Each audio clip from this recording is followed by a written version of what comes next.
Mr. President, thank you for your service, sir. Thank you very much. Thank you. We haven't finished yet. I want to bring in our first guest right here, Senator Pat Kolbeck. He's an aerospace engineer, author, former two-term Michigan senator, former candidate for Michigan governor. His website is letsfixstuff.org. I encourage you to go to that website, especially because he's going to tell us some things that are on there. Welcome to Victory Update, sir. Good to see you. Good to see you guys as well. Thank you. I want to go to that because you're the first guy I heard talk about the voting machines and chain of custody and all of those things early on, right after this election. Now we hear Arizona is doing an audit. I've got to be honest, I'm skeptical about the audit. Your thoughts? You have reason to be skeptical. I did an analysis of the 15 instances of election fraud that we saw specific to breaking the chain of custody in the elections in Michigan.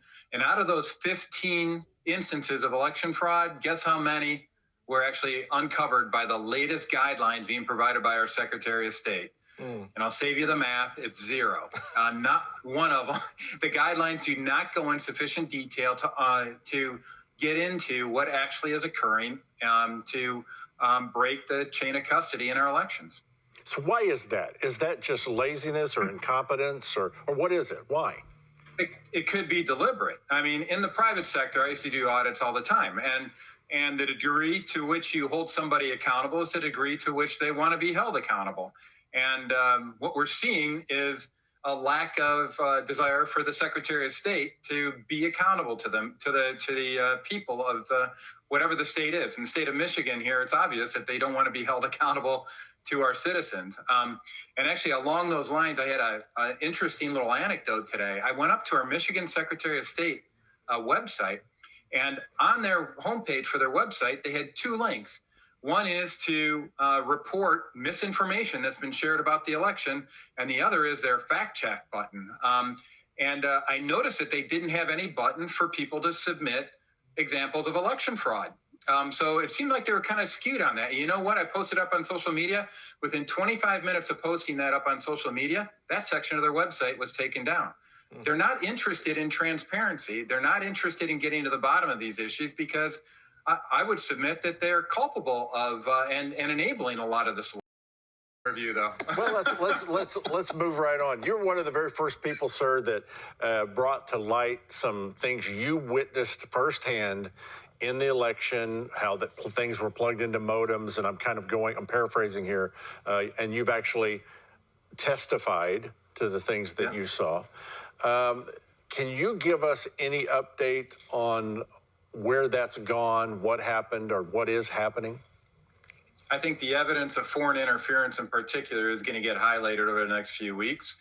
And why is that important? Well, from my testimony early on, when I saw that these machines were connected to a network, which was connected to the internet, I was concerned because I knew we were talking earlier about chain of custody.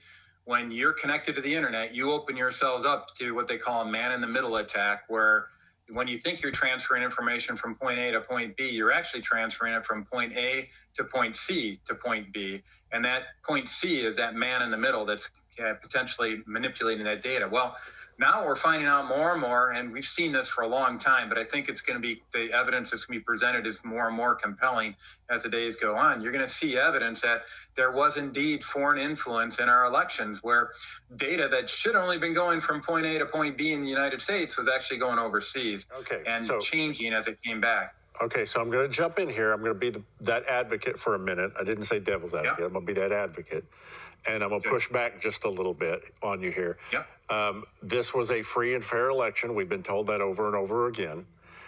Do you have evidence or proof of what you're saying? Yes, we have affidavits signed to that effect from 305th Military Intelligence Battalion analysts that provided data to that effect. And we've also got a lot of information regarding Antrim County in Michigan that indicates that there was some data manipulation going on as well.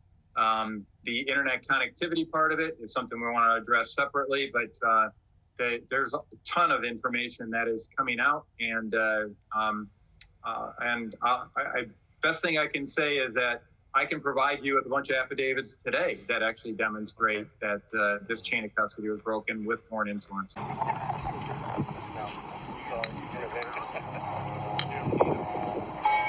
Mr. President, thank you for your service, sir. Thank you very much. Thank you.